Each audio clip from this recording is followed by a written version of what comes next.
Assalamualaikum warahmatullahi wabarakatuh. Teman-teman peserta penelitian tindakan kepengawasan, selamat datang di tutorial kita berikutnya.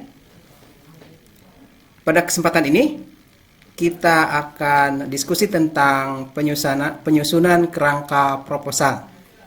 Para peserta yang saya hormati, kita sudah banyak diskusi tentang penelitian tindakan pengawasan dengan konsep penelitian tindakan praktikal yang itu sangat khas ya, karena lebih demokratis daripada penelitian tindakan teknikal. Nah, mari kita melanjutkan diskusi kita ke penyusunan proposal. Dan yang kita harus mulai adalah menyusun kerangka proposal penelitian tindakan kepengawasan. Para peserta, seperti sudah Anda baca di referensi sebelumnya, proposal bertujuan untuk menjelaskan konsep penelitian dan prosedur yang akan kita laksanakan ketika kita akan meneliti. Dan kita sudah sepakat di diskusi sebelumnya bahwa proposal harus kita susun dengan lengkap dan sistematik sebelum penelitian dimulai. Dengan harapan bahwa proposal yang kita susun akan dapat memandu kita dalam melaksanakan penelitian. Nah, berikutnya kita akan menyusun kerangka proposal yang akan kita gunakan untuk pemandu kita menyusun proposal tersebut secara sistematik. Jadi dengan kerangka tersebut kita akan menyusun proposal bagian demi bagian dan akan kita susun kerangkanya sedemikian rupa sehingga kita dapat menyusunnya dengan baik. Sebaiknya kerangka proposal disusun menggunakan fungsi-fungsi tertentu dalam aplikasi Word, misalnya menggunakan fungsi-fungsi heading, subheading yang nanti ketika kita selesai menyusun proposal, kita bisa mengaturnya dengan otomatis. Misalnya ketika kita mau menyusun daftar isi, yang biasanya kita menyusun daftar isi atau membuat daftar isi secara manual, kita mencoba menggunakan aplikasi di Word agar menyusun daftar isi, daftar gambar, daftar tabel secara otomatis, sehingga tidak memusingkan kita dalam menyusun komponen-komponen tersebut. Mari kita lihat komponen proposal. Ini salah satu alternatif saja, karena Anda bisa menyusun proposal dengan komponen dan sistematika beragam. Namun pada umumnya kita dapat menyusunnya seperti pada skema berikut. Nah, mari kita bagi komponen-komponen proposal menjadi beberapa bagian secara umum. Yang pertama, bagian depan itu terdiri dari halaman muka, kata pengantar, daftar isi, daftar gambar, daftar tabel. Bagian pendahuluan ada latar belakang, rumusan masalah, tujuan penelitian, manfaat penelitian. Kemudian kajian pustaka, ada kajian variabel hasil, kajian variabel tindakan, ada kerangka berpikir, dan dapat ditambahkan juga di bab 2 ini dengan hipotesis tindakan. Selanjutnya, bab 3, metodologi penelitian. Biasanya itu dimulai dengan setting penelitian, kemudian metode penelitian tindakan yang kita gunakan, karena sudah kita pelajari sebelumnya, banyak model penelitian tindakan yang kita bisa gunakan. Yang kita sudah diskusikan adalah Chemis dan McTaggart. Kemudian prosedur penelitian, lanjutkan dengan teknik pengumpulan dan analisis data, instrumen penelitian, dan kriteria keberhasilan. Kemudian ada bagian akhir, terdiri dari daftar pustaka, instrumen penelitian, dan kita bisa menambahkan biodata peneliti. Nah, itu komponen-komponen proposal yang umum, dan seperti saya tadi katakan itu banyak ragam dan Anda bisa memilih ragam-ragam tersebut, tapi harus memenuhi kriteria ilmiah secara umum dan pilih yang paling sederhana. Nah, berikutnya mari kita lihat sebuah kerangka yang biasa digunakan seperti ini. Nah, ini kerangka proposal yang tadi komponen-komponennya sudah dijelaskan seperti ini.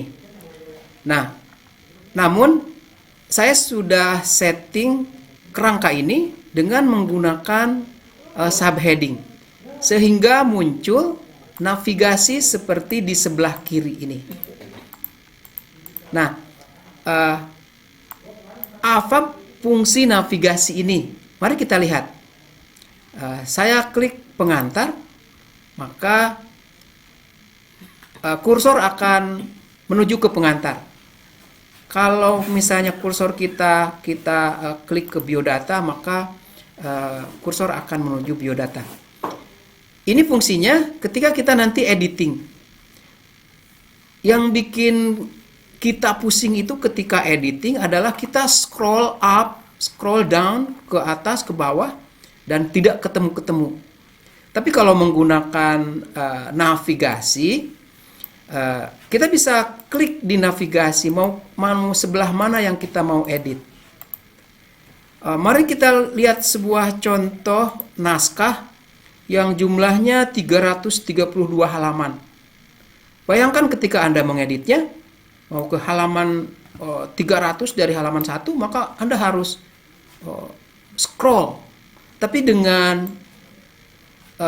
navigasi, kita bisa langsung klik di navigasi dan kursor akan langsung menuju ke bagian yang kita ingin edit.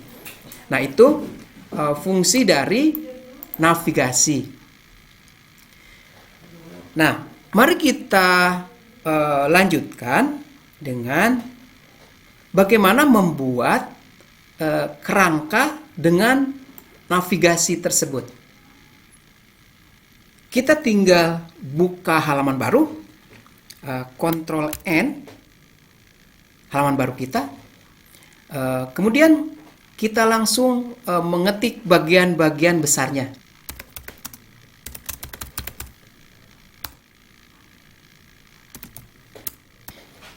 Nah, ini bagian utamanya. Nah, agar tampil di sebelah kiri di navigasi, mari kita blok, kemudian pakai heading. Coba Anda lihat di sini ada style, karena ini bagian besar, kita pilih heading 1, heading 1. Nah, maka akan muncul navigasi di sebelah kiri. Nah, kemudian sekarang kita membuat sub komponennya. Nah, seperti kita ketahui misalnya di pendahuluan ada sub komponen latar belakang. Kemudian rumusan masalah, tujuan penelitian, dan manfaat penelitian. Nah, ini juga harus tampil di navigasi agar kita bisa klik bagian-bagian ini ketika kita mengedit. Mari kita blok lagi. Nah, kalau bagian besar tadi heading 1, maka kita beri sekarang heading 2. Nah, sekarang sudah tampil di pinggir, tinggal kita beri penomoran. Nah, biasanya kita menggunakan sistem yang mudah. Kalau bab itu kita beri nomor Romawi besar, sub bagiannya kita beri A, B, C besar, seperti ini. Lalu kita geser ke sebelah pinggir agar efektif. Nah, demikian juga kajian pustaka. Dan kita beri subheading 2, kemudian klik penomoran ABCD. Lakukan juga untuk metodologi penelitian sehingga hasilnya lengkap. Nah, seperti ini kerangka proposal yang sudah kita beri navigasi. Nah, berikutnya kita harus mengatur jenis kertas dan margin kiri kanan, kemudian spasi, jenis huruf, dan besar huruf. Nah, mari kita mengatur margin halaman seperti yang sudah kita diskusikan sebelumnya. Umumnya dalam karya tulis ilmiah di Indonesia, margin halaman yang digunakan klik page layout, klik margin, kemudian klik custom aja. Nah, di sini ada ukuran. Nanti mungkin ada di laptop Anda yang ukurannya belum sentimeter tapi inch. Itu harus diubah dulu. Nah, sekarang bagi yang sudah sentimeter, Anda tulis 4 di sini. Kemudian itu bawah 3, left kiri 4 lagi. Kemudian kanan 3.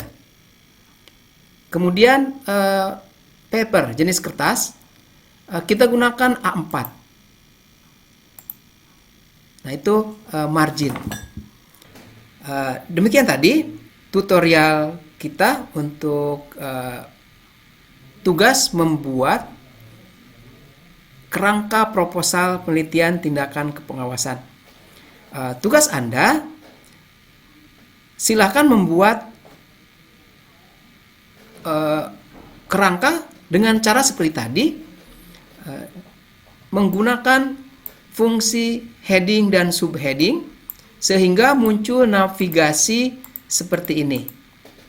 Ikuti langkah-langkah dalam tutorial ini, dan setiap orang harus mengirimkan kerangka yang sudah dibuat. Demikian, kalau ada pertanyaan nanti silakan diungkapkan di WhatsApp media sosial diskusi kita. Selamat membuat kerangka proposal. Terima kasih. Assalamualaikum warahmatullahi wabarakatuh.